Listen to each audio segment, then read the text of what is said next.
de Raúl Rodríguez Lucio para Radio Universidad.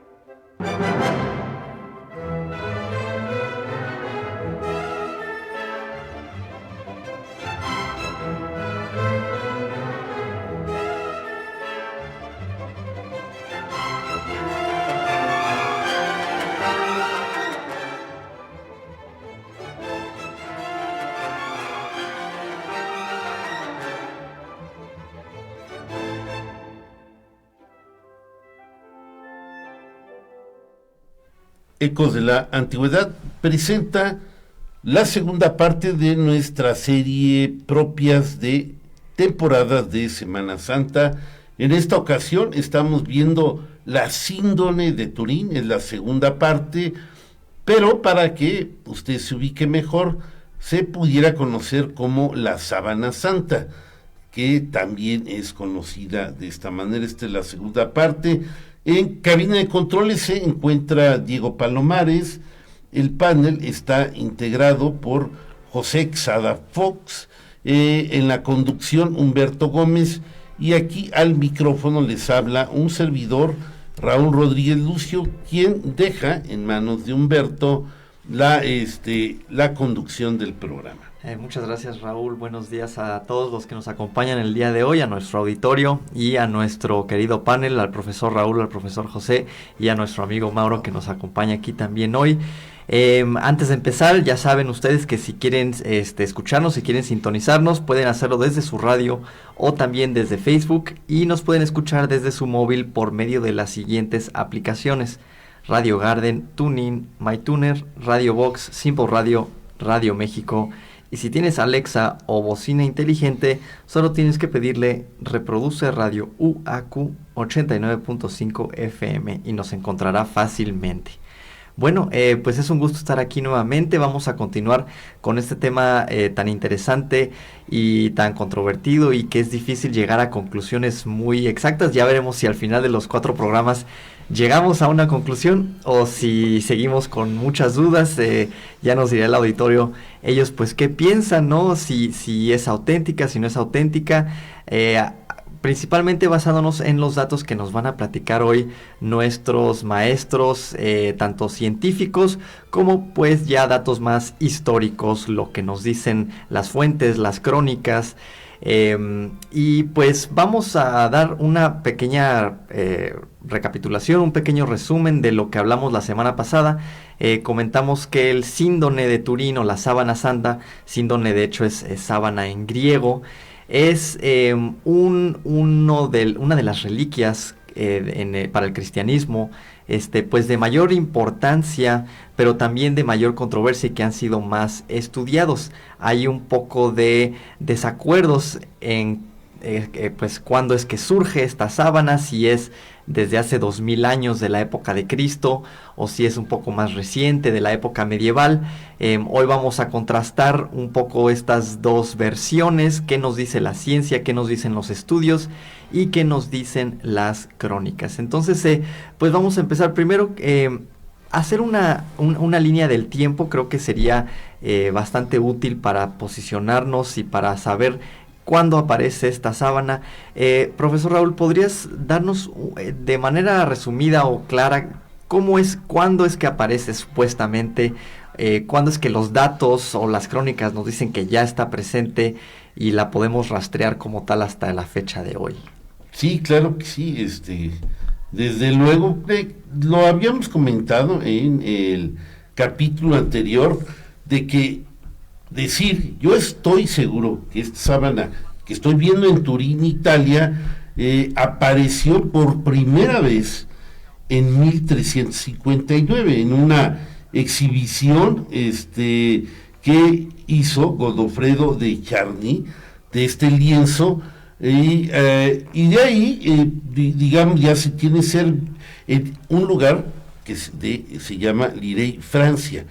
Ahí estuvo por primera vez, y de ahí podemos seguir rastreando. Creo que comentamos un poco cómo fue cambiando la sábana, digamos, de propietario. Primero está en la familia de Charny, luego esta prenda, cuando muere Godofredo de Charny, que es un caballero cruzado que llegó a Francia y que probablemente la obtuvo en Constantinopla, al menos dice que eso decía él, que la consigue cuando los cruzados entran en Constantinopla, la toman, y finalmente, bueno, él llega con esta preciada reliquia y empieza a hacer ostentación, como diciendo pues, que es la sábana que envolvió a Jesús en su sepultura. O sea, desde que aparece la sábana ya se dice qué es, de qué se trata, y quizás pues así a simple vista, si tú ves el lienzo, pues, se ven como manchitas amarillentas, como un poco más oscuro, y sí, alcanzas a ver a simple vista todo un cuerpo por delante y por detrás, pero en esos tiempos nadie tenía aparatos o manera de medir que esto fuera una sábana extraordinaria, y pues sí, acuden muchos peregrinos a Francia en las ostentaciones que se hace de esta sábana, pero sin llegar a ser, digamos, algo del otro mundo, o que de veras estuvieran creyendo que esa era la verdadera sábana, porque era muy común en aquellos tiempos, pues tener, por ejemplo, las espinas de la corona de Jesús, o un pedazo de la cruz, de ese tipo de reliquias que estaban ahí, y era muy normal. Entonces, sí pasa, haz de cuenta, años después, ya por 1380, cuando muere este caballero Godofredo de Charny, a su viuda, que era Margarita de Charny, y ella tiene esta síndrome, pero fíjate, curiosamente, en 1389, un obispo, probablemente celoso de que se estuviera haciendo esta ostentación, así o no se ponían amarillos, por así decirlo, con él, que denuncia el obispo de Troyes, Pierre d'Arcis, prohíbe la exhibición de la síndrome, diciendo que no es auténtica, que ahí no murió Jesús, y que era una prenda hecha de manera humana.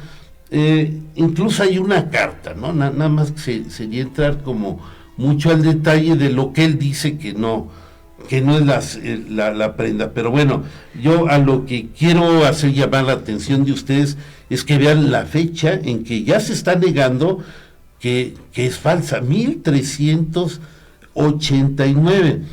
Y así continúa la vida de la síndrome sin tener una gran notoriedad.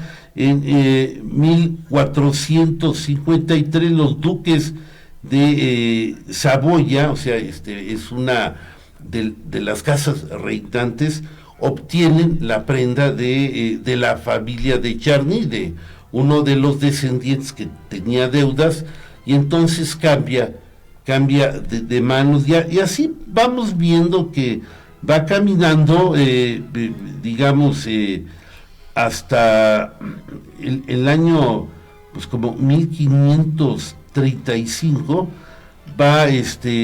llega finalmente ahí a Turín, Italia. Entonces, eso que dices es bastante interesante, como ya desde aquella época, desde la época medieval, ya se cuestionaba la autenticidad de este artefacto. Sí. No es algo del cientificismo moderno que se pusieron ahí a decir.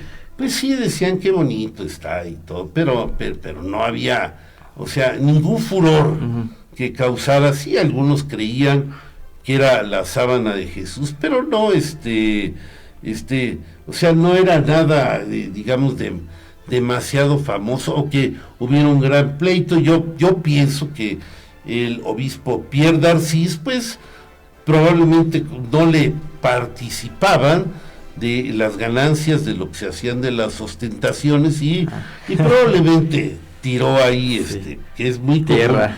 como se usaba en la Iglesia Católica, sí, despotricó en contra de la sábana, pero pues no era algo relativamente muy importante como ya lo llegó a ser en la actualidad, ya en la época moderna, cuando Pues era muy localizado, muy focalizado el culto a la sábana. muy de la zona de Francia, muy de la zona de Lirey, ahí de donde estaban, y ya de ahí prácticamente no pasó a mayores. Pero lo importante, aparece 1300 y tantos, Godofredo de Charny, un caballero cruzado que dice que lo obtuvo de la toma de Constantinopla por los cruzados, y el Pierre d'Arcis, que en 1389 denuncia que es una falsificación.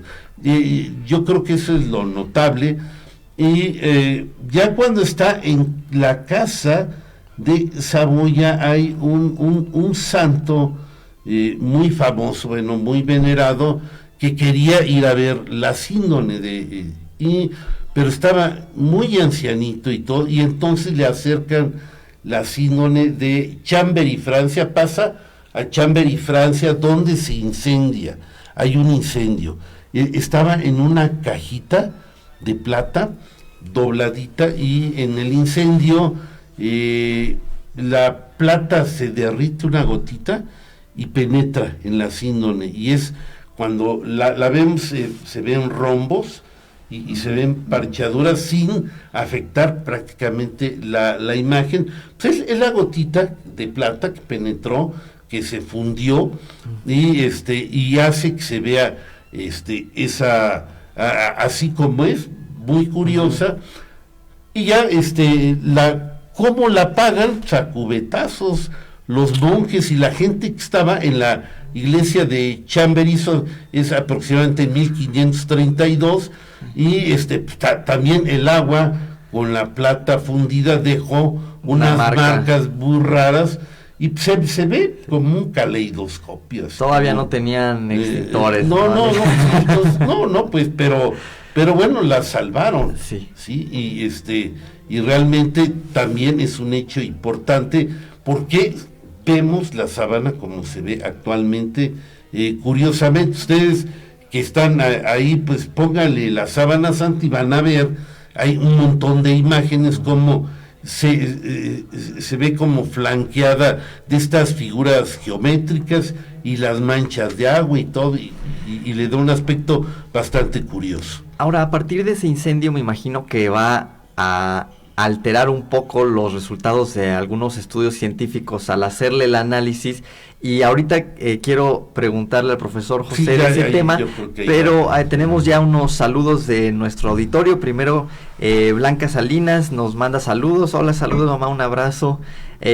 Alejandra Hernández Ugalde, buen día, un gusto saludar a mis amigos, excelente panel, presente como siempre para seguir con este tema tan bonito e interesante. Saludos. Gracias, Ale, saludos, un abrazo. Maggie de la Torre, muy buenos días, lista para continuar escuchando este interesante tema de la sábana santa. Saludos al panel. Saludos, Maggie, gracias por conectarte. Ceci Tello, buenos días, ya en sintonía escuchando tan interesante programa. Saludos a todos en cabina. Saludos, Ceci, gracias por conectarte. Y Ale Rodríguez, Raúl, tu hermana, y nuestra compañera de diplomado, bueno, organizadora más bien, nos dice buenos días, saludos al panel, que tengan un excelente día, y muy interesante el tema de hoy. Muchas gracias, sí, excelente día para todos.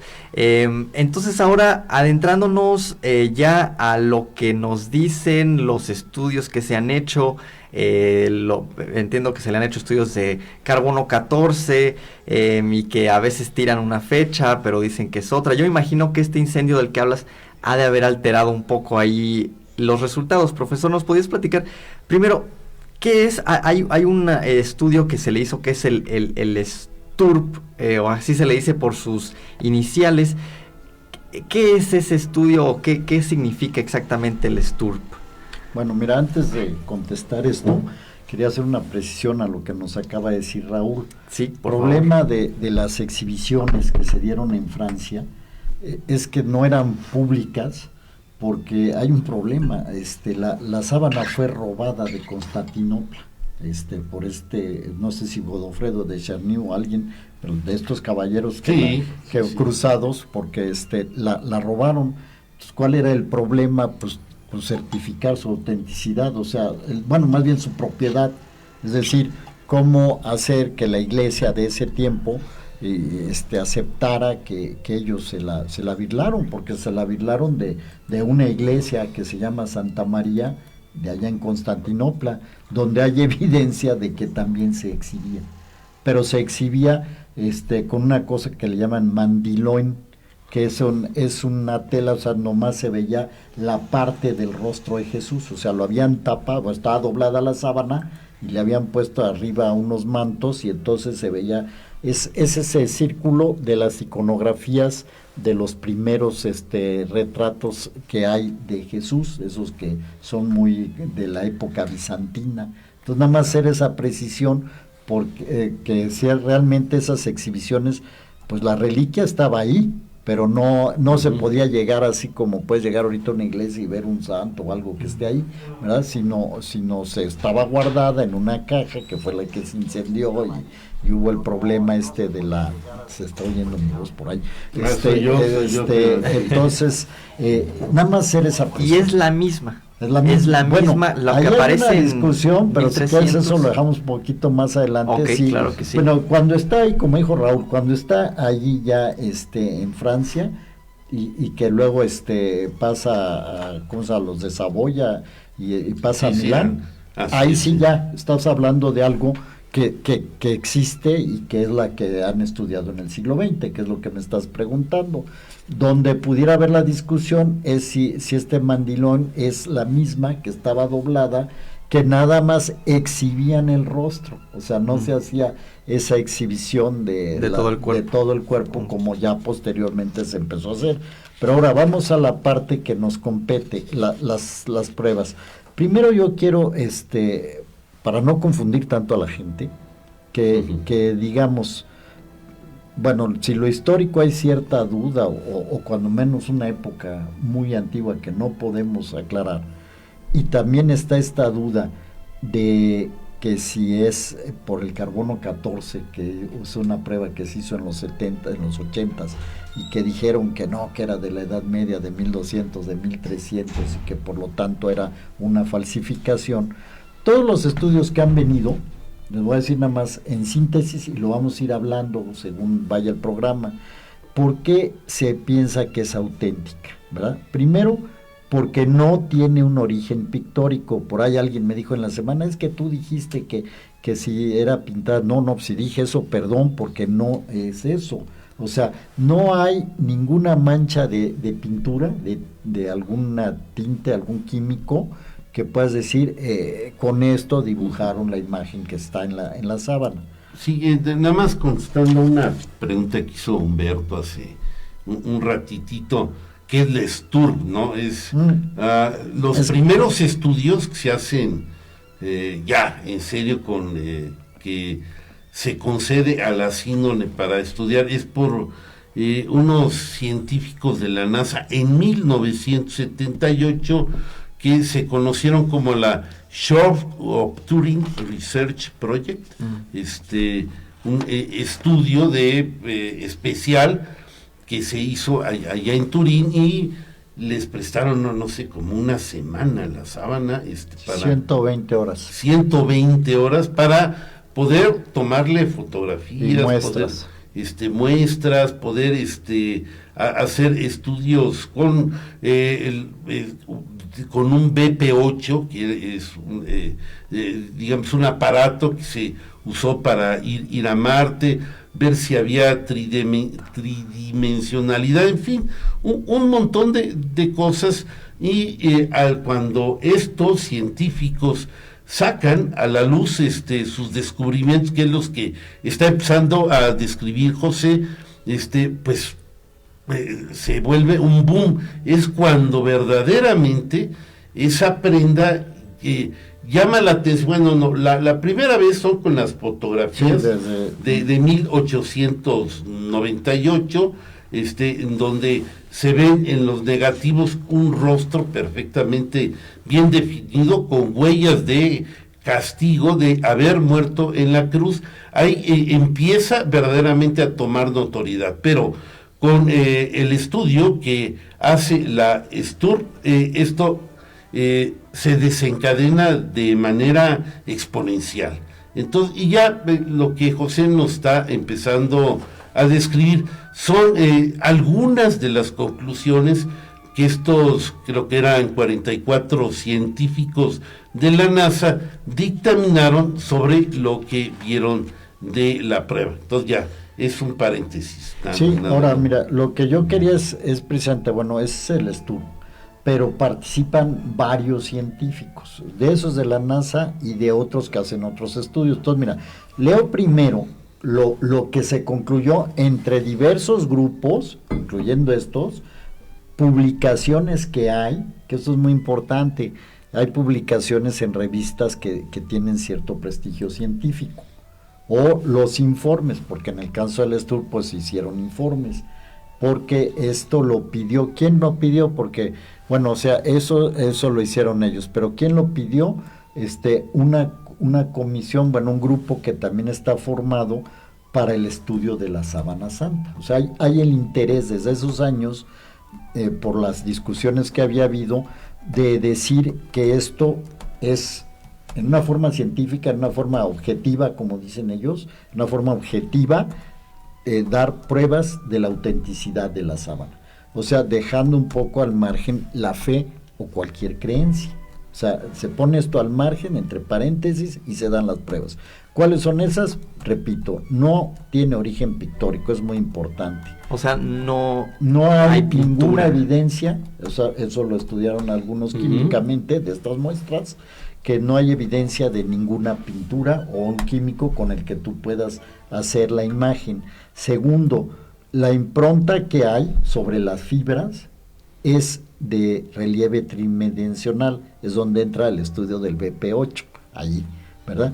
Y luego, esto te digo, ya es de otros grupos, pero es importante, consistencia con las narraciones evangélicas de la pasión de Jesús, ¿verdad? ¿De qué forma vamos a pensar que se haya hecho la falsificación en el año 1200? No existían los conocimientos médicos, antropológicos, arqueológicos, para hacer una descripción tan detallada de lo que le ponen el hombre de la sábana o la figura que está en la sábana, que tú la pudieras corroborar no solamente con la lectura del texto del Evangelio, sino con la forma en cómo fue clavado, las lesiones causadas por los latigazos de la flagelación, por la corona de espinas, por la bofetada en la cara, que no es una bofetada, es un mazazo, ¿verdad? Le dieron con un objeto, con un palo. Entonces, si todo esto algunos forenses lo han descrito, o sea, pensar que esa imagen, que en la Edad Media se haya hecho eso, bueno, pues no. Otra cosa importante, se hace el estudio en las muestras del polen de las plantas, porque sí hay restos de polen, o sea, no hay restos de sustancias químicas, pero sí de polen, de plantas que corresponden a la época y al lugar, es decir, Medio Oriente, siglo I, ¿verdad? Entonces, luego... Sí, no hay manera que alguien de la época medieval ni han de haber sabido que era el polen en aquella época, como para ir y traerlo. Esto ¿con qué se hace? Con microscopía electrónica. O sea, el microscopio electrónico pues es del siglo XX, ¿verdad? O sea, todo esto que estoy describiendo se toma con microscopios electrónicos o con aparatos de electroquímica, igual las manchas de sangre, y decir, es AB positivo, tipo sanguíneo propio de personas del Medio Oriente, de Israel, ¿verdad? O predominante, por así AB decirlo. negativo, ¿no? Pues según yo es positivo, pero si es negativo, pero es AB, bueno, Sí, y es un grupo sanguíneo, ¿sí? Y eso. determinado. Y determinado, te digo, no es como de que te tomaron una muestra y la llevas al laboratorio, es de los rastros que se encuentran ahí, y si quieres que sea más preciso, de suero, del suero que se separa, ¿verdad? De la sangre. De la sangre. Entonces, pues, luego, la cuestión histórica que ya la hablamos, ¿verdad? Y la imposibilidad de replicar la imagen. Esto es lo que se ve. Y luego, la demostración de la prueba del carbono 14 que falló. Y oye, ¿y por qué falló? Pues porque hay contaminación de bacterias. O sea, nosotros sabemos que el carbono 14, o sea, ¿qué es lo que hace? Que se calcula cuando alguien está vivo, tienes una cantidad de carbono 14 que estás liberando. Te mueres, entonces empieza a degradarse esa cantidad, y así es como se calcula la antigüedad de un cadáver. Pero para que eso funcione, tiene que estar en condición aséptica, es decir, no contaminarse con otras cosas.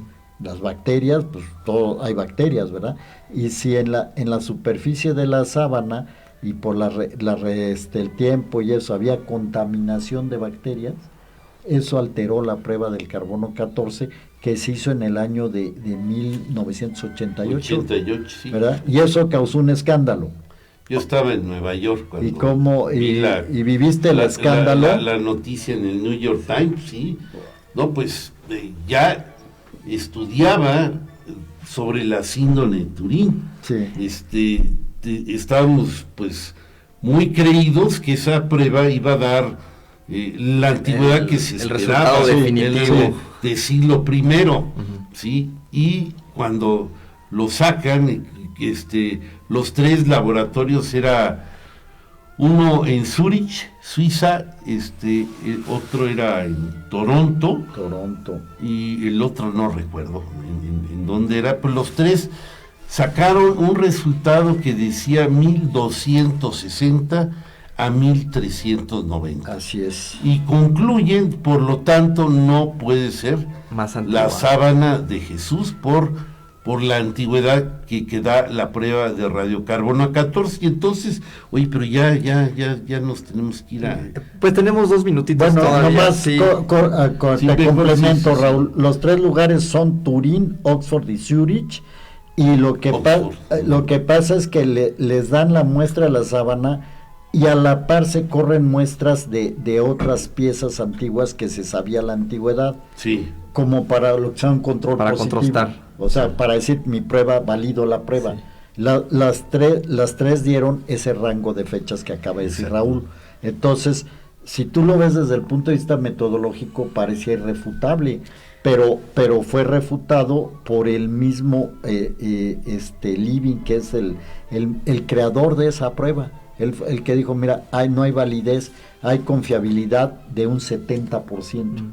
¿verdad? Y eso no es válido en una prueba científica, por lo que ya explicamos. Y yo me imagino que lo que está apareciendo ahí tiene que ver con el incendio, con la manipulación que tuvo de la gente de la sábana, ¿no? Que acá, que moverlo para allá, que eso ha de haber impactado mucho en los resultados. Y pues con eso vamos a regresar en un momentito para seguir adentrándonos a ese tema. Nos vamos a una pequeña pausa de unos minutitos. A la identificación de la emisora y un poquitito de música. ¿Sí? Adelante.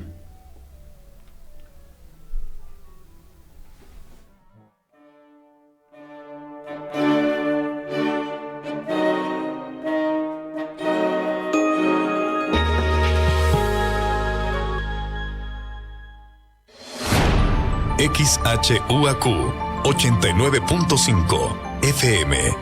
Radio Universidad. Transmitiendo para ti las 24 horas del día. Estudios y oficinas. Centro Universitario, Cerro de las Campanas. Planta transmisora. Campus Ex Aeropuerto de la Universidad Autónoma de Querétaro. Carretera Yechimequilla sin número, Ejido Bolaños. Radio Universidad.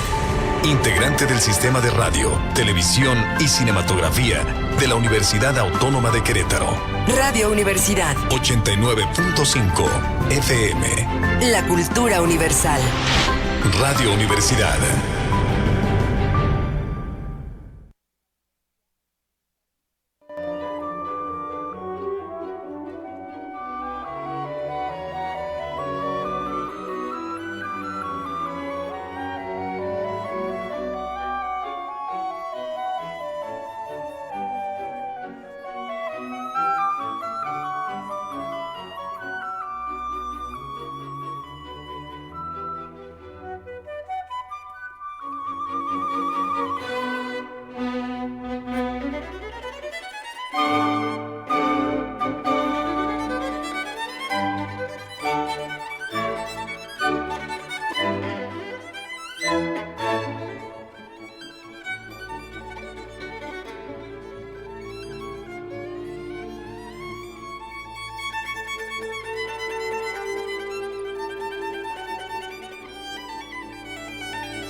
De regreso aquí en Ecos de la Antigüedad con el tema del síndrome de Turín o la sábana santa. Antes de continuar vamos a hacer lectura de algunos comentarios que nos han estado llegando. Primero tenemos un comentario aquí en Facebook de Luis Reyes Vázquez.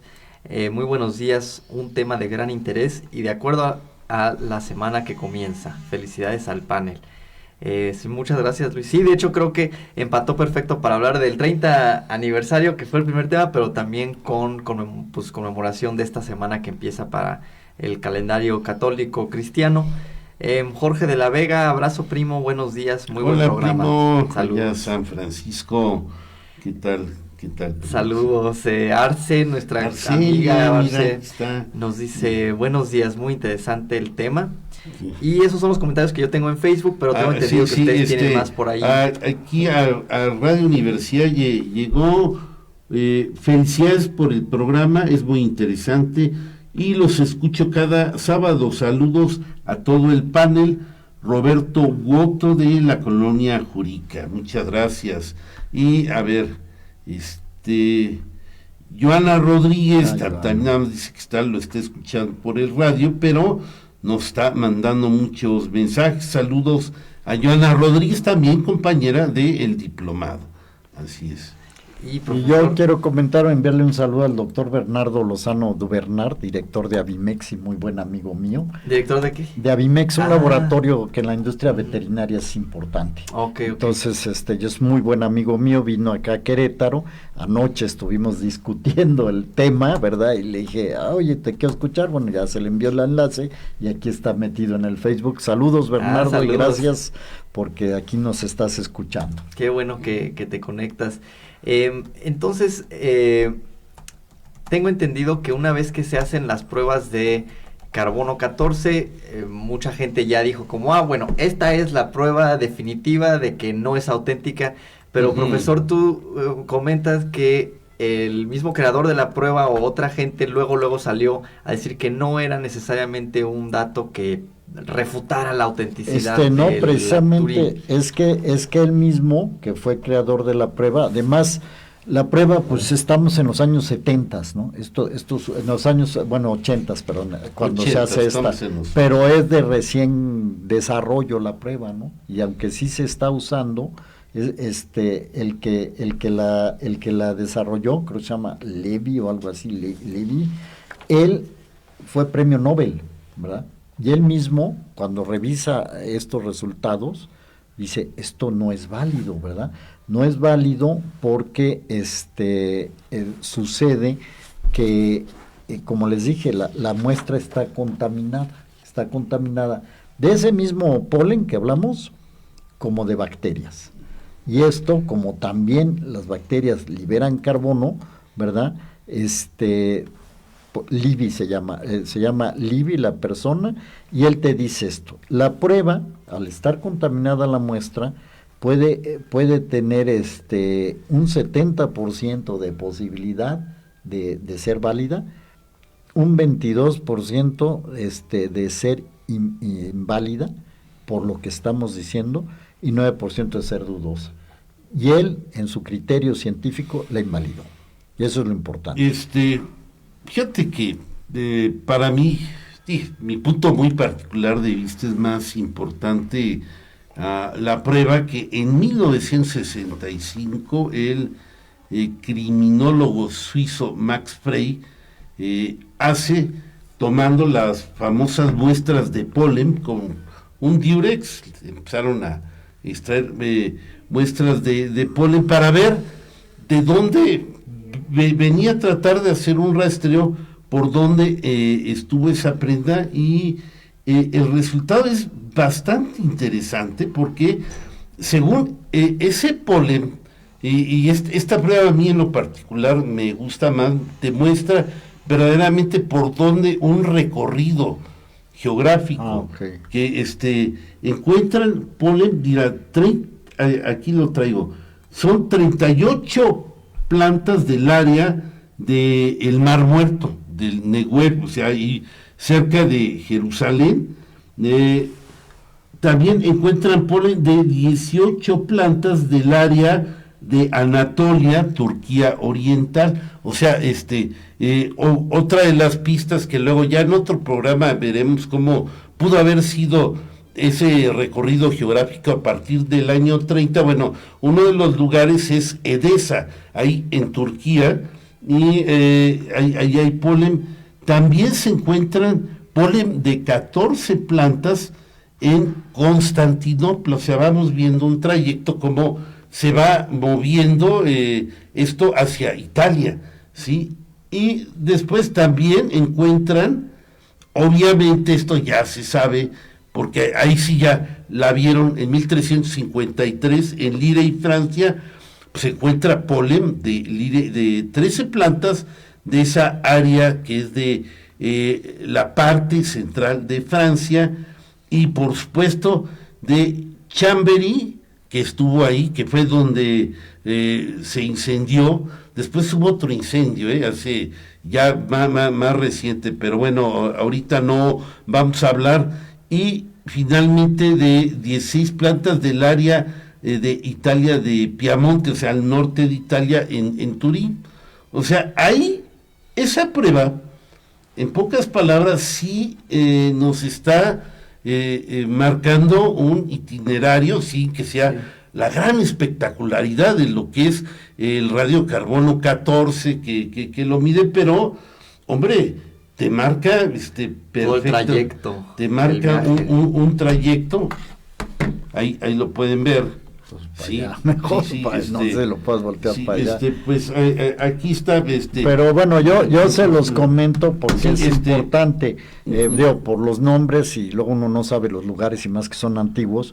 O sea, estás hablando de que eventualmente de Jerusalén, que está en el área que aquí está el Negev, se fue hacia el norte, hacia Edesa, hacia Turquía, que es donde estaba ese reino donde supuestamente curó al rey por de la lepra negra. Que ese es otro datos que tenemos para otro programa. De Edesa pasa por lo que es Anatolia, que es la parte asiática de Turquía. Así ¿verdad? es, sí. Llega a Constantinopla, que hoy es Estambul, que es en la parte europea de Turquía, ¿verdad? Y de ahí, como dices, por Atenas, que también hay rastros de Atenas, llega a Francia, y después a Italia, ¿verdad? A Italia, entonces, donde está Lire y Chávez. Todo esto que Frey lo vio, según yo tengo, como en los 70s, ¿verdad? No, 1965. O 65, lo que sea. 1965. Fue validado por una italiana que se llama Marcia Boy, ¿verdad? Y también por gente de la Universidad Hebreica de Jerusalén. O sea, no es nada más el trabajo de este criminólogo Frey, Son como varios trabajos que han trabajado esas muestras de polen y han trazado esa ruta que nos has descrito, efectivamente. Entonces, por eso el polen pues no es nada más la validez de la antigüedad o la originalidad de la sábana, sino también del camino que recorrió. El camino que recorrió. Y claro, por supuesto, en espectacularidad, las pruebas que hace la STURP, que son muy detalladas, que es en lo que estaba José, dan características, yo diría, difíciles, que son controvertidas, que no se explica a uno cómo aparecen, o tantas cualidades que tiene la prenda, como por ejemplo la cuestión tridimensional, ¿no? Como al ser escaneada con estos aparatos, el famoso BP8, y empezar a tener una imagen midiendo los claros y los oscuros, puedes crear una tercera dimensión y de ahí poder obtener las formas del cuerpo, las formas de la cara, todo esto, y pues claro, el resultado es impresionante porque ves el cuerpo, ves el rostro con cierta manera donde se ven más claramente las huellas del suplicio que tiene, los moretones, los latigazos que le dan, la lanzada que se ve en el costado, el trancazo que tiene en la cara, todo eso en tercera dimensión se ve todavía un poquito más impactante, y esto ya aparece por primera vez en 1978, que fue uno de los grandes logros y espectaculares que tuvo la Shroud of Turin Research Project. Ahora, si me permites nada más ampliar ese comentario, o sea, lo que estás diciendo, ¿por qué Lesturp se interesó por esto? Bueno, primero el BP8, ¿qué es eso? ¿Verdad? El BP8, en este tiempo, en los 70s, la NASA, acuérdense, era la época en que la NASA estaba en su máximo esplendor, se había llegado a la Luna, ¿verdad? Y ya había el proyecto de ir a Marte. O sea, desde ese tiempo todavía sigue el proyecto y creo que ya pronto se va a ir, pero desde ese tiempo estaba el proyecto de ir a Marte. Entonces tomaban fotografías con telescopios de la superficie de Marte, pero dice, oye, para aterrizar en Marte necesitamos saber los relieves, o sea, si son montañas, barrancas, todo eso. Entonces diseñaron este sistema, ¿verdad?, que es de radio, no sé, que se llama BP8, que te da el relieve de las fotos. Entonces, uno de ellos, que se llama John Jackson, uno de estos 26 científicos, pues agarró y metió primero una foto de él o de quien sea, y si tú la metes al BP8 se distorsiona totalmente, una foto que metas de quien sea. No tiene cualidades tridimensionales, pero mete la de la sábana santa y que creen, la imagen se ve perfectamente. Con relieve. Y esa fue con relieve, y esa es una de las razones por las que les permiten ese estudio, que les dieron chance por unas horas de ir a tomar muestras y fotografías y todas esas cosas, o sea, porque la sábana santa ya está en propiedad de la Iglesia, del Vaticano, entonces les dieron la autorización para hacer este estudio, ¿verdad? Y de ahí es donde, usando espectrofotografía y todo espectrofonometría, sacan dos conclusiones muy importantes. Una ya la discutimos, las huellas de sangre, ¿verdad? O sea, lo ven con estos aparatos, ¿verdad?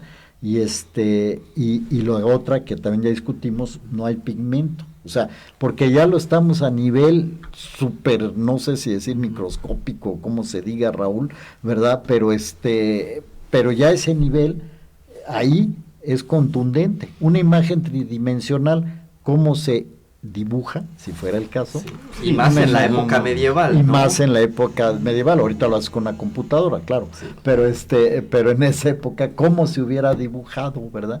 Ese es el gran aporte de ese grupo científico, ¿no? Y ahora, profesor, entonces, si no se dibujó, si no se pintó, ¿cómo es que se plasma esa imagen en en la sábana. Antes de, A ver, sí. de irme, están llegando un montón de mensajes. por aquí. favor. Aquí en Facebook yo no tengo No, pero ninguno. yo aquí sí me Sí. están Ah, llegando. ok, por favor, sí. Bueno, primero, Marco Antonio Asprón Pelayo dice: muchas gracias por los comentarios sobre el tema siempre controversial de la famosa sábana de Turín. Gracias. Y luego tenemos aquí de Radio Universidad.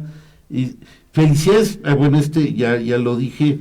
Daniel Ayala, saludar y felicitar al programa. Casi no llamo, pero siempre los escucho.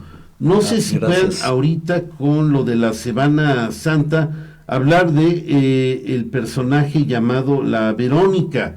O sea, sí, no es muy certero, es el pañolón de Oviedo. Así donde es. juega el Sí, rostro de no lo Jesús, ¿no? tenemos, pero José se lo va a aventar. Pues a ver. A ver, sí hay un pañolón de Oviedo donde aparece pues una especie de rostro, el famoso pañolón de la Verónica. Y luego saludos de la necesidad de creer es personal, la LOC, así es, no sé, yo creo que está abreviado. Rogelio Gómez de Juriquilla, saludos respecto a Semana Santa. No sé si puedan hablar sobre los papiros del Qumran, el testimonio de la presencia de Cristo. Vamos a ver, ahorita organizar si agotamos el tema o todo, y pasamos algo. Bueno, mira, es de todos estos saludos, o sea, el primer comentario, ¿por qué el tema es controvertido? Porque toca un asunto de fe, precisamente, porque toca la principal Claro, punto del cristianismo, sí. la presencia de la imagen de Cristo. Ese es el problema. Si estuviéramos hablando de una sábana, bueno, no santa, sino una sábana donde estuviera, no sé, el cadáver de Moctezuma o de el que quieras, ¿verdad? O de una momia egipcia, o no sé. Pues yo creo que todo esto que estamos describiendo no causaría ningún problema. Y hombre, pues que gracias a la tecnología que hay en el siglo XX y ya en el siglo XXI, podemos saber que la pieza de lino es auténtica, porque no es nada más lo que hay de impronta ahí, sino La de misma que tela. la tela es de algodón, de lino, o sea, de lino, perdón, y es auténtica de esas épocas también. El tejido, o sea, la forma en cómo está tejida es un tejido del siglo I de Palestina. Entonces, eso también lo sabemos gracias a todos estos estudios. Entonces ya eso vuelves a preguntar, entonces en la Edad Media ¿de dónde sacaron eso, verdad? Si es que lo fabricaron ahí, ¿verdad? Entonces, esto es lo que le da, todo esto que vamos describiendo es lo que le da autenticidad, que no se puede debatir. O sea, lo más cercano del debate ya en el siglo XX fue esta fallida prueba del carbono 14. Y si la prueba, en un momento hasta hubo un cardenal ahí, Ballestero, que en el 13 de octubre de 1988, él anuncia el resultado de esta prueba, como diciendo, bueno, pues parece ser que no es una pieza original, ¿verdad? O sea, aclarar que a la Iglesia no le interesa como asunto de fe, Claro, demostrar que la sábana es original o que la imagen que está ahí es la imagen de Jesucristo. La fe es un asunto, todo el contenido de fe bíblico es un asunto, y la presencia de imágenes o cosas que se veneran es otro asunto. Es diferente. ¿Verdad? Entonces, Claro, sí. cardenal, yo desconozco los detalles, Raúl, quizás tú sepas más por qué hizo esa declaración, ¿verdad? Pero al hacerla, por lo único que causó es una reacción, ¿verdad? Una reacción que volvió a que los interesados, estudiosos en este tema, recopilaran, revisaran lo que ya se había hecho, ¿verdad? Y volvieran a reafirmar que es la validez de las demás pruebas en contra de la invalidez de esta prueba, que el mismo profesor Libby la está invalidando, o sea, el que hizo la prueba de carbono 14, ¿verdad? Entonces, ese es el enigma de esta sábana, que que no puedes refutar, cuando menos con elementos científicos que se han trabajado, decir, La es una autenticidad. falsificación o es una cosa fabricada, ¿verdad? ¿Cómo la fabricaron? Ese es el problema. Yo tengo un mensaje más de aquí del Facebook que nos llegó de nuestra amiga del diplomado, Irma del Río, nos dice felicidades, saludos. un abrazo para todo el panel. Gracias, Irma, un abrazo. Irma. Respecto a cómo se plasma la imagen de Cristo ahí, tengo entendido o he escuchado por ahí que tiene que ver con cuando Él resucita, hubo cierta radiación y algo así que es lo que plasma la imagen ahí. ¿Qué tanto eso podría ser cierto o qué tanto sí es A ver, radiación? vámonos por partes, vamos con el tema, como lo estamos tratando, las pruebas científicas que habíamos dicho, espectrofotografía, espectrofotometría. Sí. ¿Qué es dije primero lo que no es, ¿verdad? Ahora vamos a decir qué es lo que sí es. Lo que hay en las fibras, de los tejidos, ¿verdad? Hablo aquí ya de la sábana, de los tejidos, se ve una degradación de la fibra de lino o una oxidación, ¿verdad? Una deshidratación, o sea, un proceso que la fibra sufrió, por así decirlo. ¿Sufrió en dónde?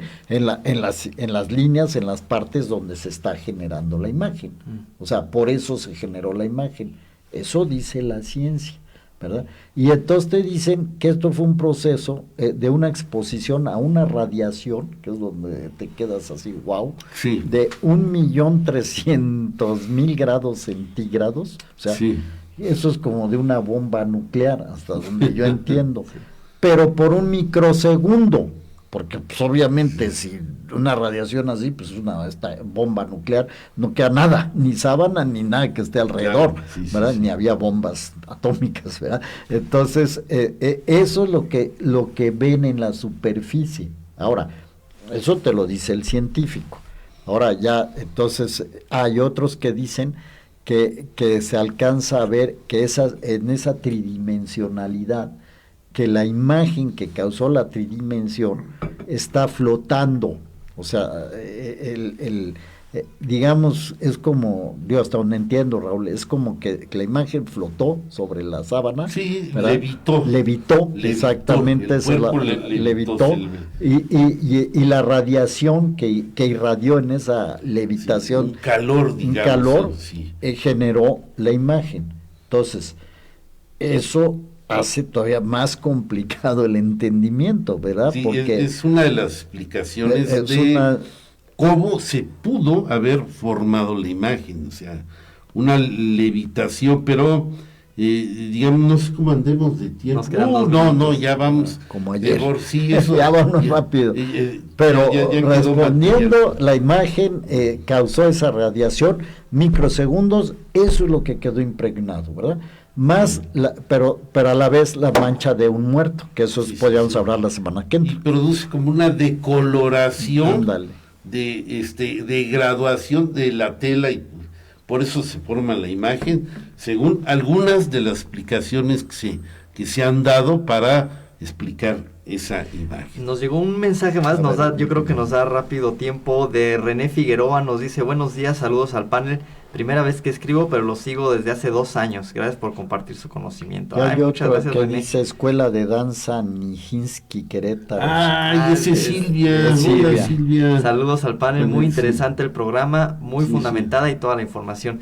Pues gracias, René, y gracias Escuela Nijinsky por conectarse y por mandarnos sus saludos. Apreciamos mucho que estén aquí conectados desde hace ya mucho tiempo. Y nos vemos la próxima semana para pues seguir platicando de este tema y ver si ya podemos llegar a unas conclusiones más certeras, si es que se puede o si se va a quedar en el aire. A ver qué es lo que podemos hacer, por Sí. supuesto que sí. Pues Bueno, muchas gracias a todos gracias. y Gracias. bonito fin de semana y que disfruten esta semana mayor que inicia. Así es. Ecos de la Antigüedad. El aprendizaje del hombre en su recorrido por la historia a través del tiempo. Análisis, reflexiones, leyendas, tradiciones y mitos desde una óptica diferente.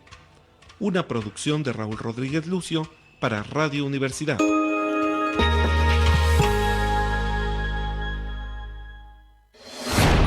XHUAQ 89.5 FM. Radio Universidad. Transmitiendo para ti las 24 horas del día. Estudios y oficinas. Centro Universitario, Cerro de las Campanas. Planta transmisora. Campus Exaeropuerto de la Universidad Autónoma de Querétaro. Carretera Chichimequilla sin número, Ejido Bolaños. Radio Universidad. Integrante del Sistema de Radio, Televisión y Cinematografía de la Universidad Autónoma de Querétaro. Radio Universidad. 89.5 FM. La cultura universal. Radio Universidad. Soy Karen Castrejón, dirigente nacional del Partido Verde. Escogimos trabajar por tu bienestar, de la mano de la primera mujer presidenta de nuestro país,